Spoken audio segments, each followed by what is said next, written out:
Let's transition over to Amari Stoudemire. He now needs surgery again on his right knee, and he's expected to miss 6 weeks.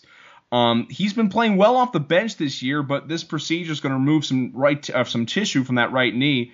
And again, it looks like he's going to be out for another month and a half. I mean, here's a guy, and we see it time and time again with these big guys who just break down at a certain point. And because he was a straight out of high school guy, it looks like he's breaking down a little bit earlier.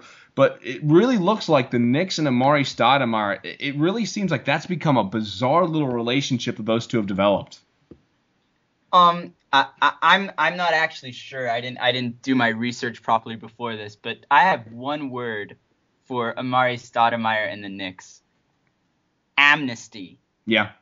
Have they amnestied someone yet? No.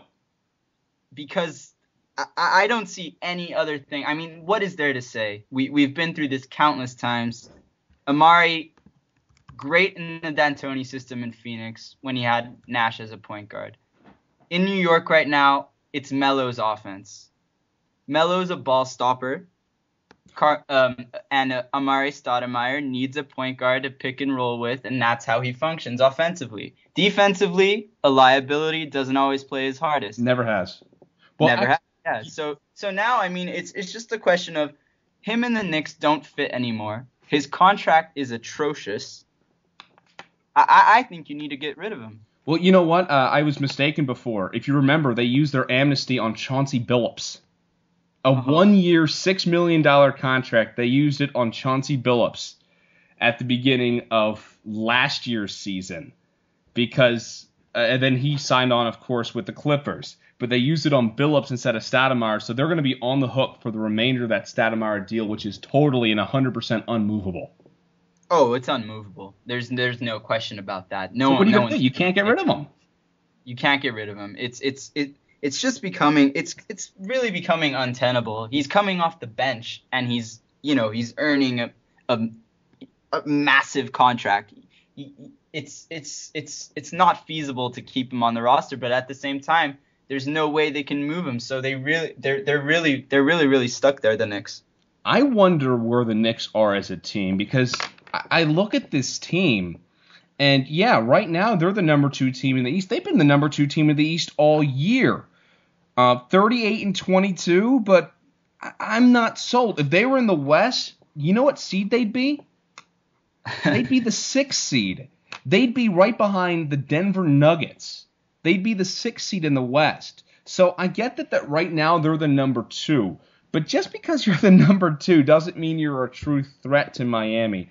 And I really think this Amari Stoudemire contract is going to hold them back from a flexibility standpoint to ever make that leap. Well, that's exactly right. That was going to be my next point. They're not beating Miami with or without Amari. So there's just they're really just stuck from a flexibility standpoint, like you were saying, and I just see no way up from number 2 for them, because right now Miami's rolling. I think, what is it, 18 games? No one's beaten Miami. 18-game win streak right now. They're just head and shoulders above everyone in the East, which is what we all predicted before the season started. And they've already clinched their playoff berth with 20 odd games still to go. So it's just ridiculous how good they are and how amazing LeBron James and Dwayne Wade have been. I just don't think any team that has I know J.R. Smith's had a really, really nice year, but I see no way that a team with J.R. Smith as their second leading scorer is ever going to go to the NBA Finals. By the way, looking at some of the Knicks players in their roster, you're not going to believe some of the guys who are sitting at the end of the bench for the New York Knicks. Are you ready for some of these names? Well, they just brought back the old crew, didn't they? But there's old. I mean, we're taking. There's ancient. Okay, let's go. Marcus Camby's on the team. Yeah. We know Jason Kidd's on the team. Did you know that Kenyon Martin's on the team? That I did not know. But he's a nice insurance policy for Amari's knees. Oh wait, no, he's also got bad knees. Kenyon Martin's 35 years old. Did you know that Rasheed Wallace was on this team? Yes, I mentioned Sheed. Were you aware that And just in case they didn't have enough 39-year-old old guys and power forwards, Kurt Thomas is on the team as well. Kurt Thomas, the oldest player in the NBA. What can Kurt Thomas possibly provide that Marcus Camby, Rasheed Wallace, and Kenyon Martin can't?